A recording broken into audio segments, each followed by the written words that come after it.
welcome back. Let's do question 5.2.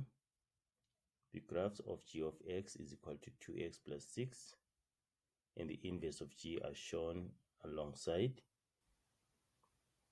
D and B are the x and y intercepts respectively of g. D is the x-intercept, B is the y-intercept. C is the x-intercept of the inverse of g. The graphs of g and the inverse of g intersect at A. Right, in the previous question, we managed to find the y-coordinate of B. So B is here, 0, 6.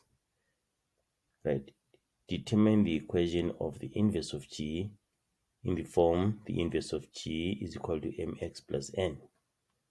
How do we write the equation of the inverse? It's just two steps. Right, so we have g of x is equal to 2x plus 6. Let's do our two steps. The first step, we have to swap. We have to swap x and y. Where there's y, we put x. Where there's x, we put y. So here we're going to replace this with x, and then 2y plus 6. For the inverse, remember, x becomes y becomes x. That's the first step. Then the second step is to make y the subject of the formula.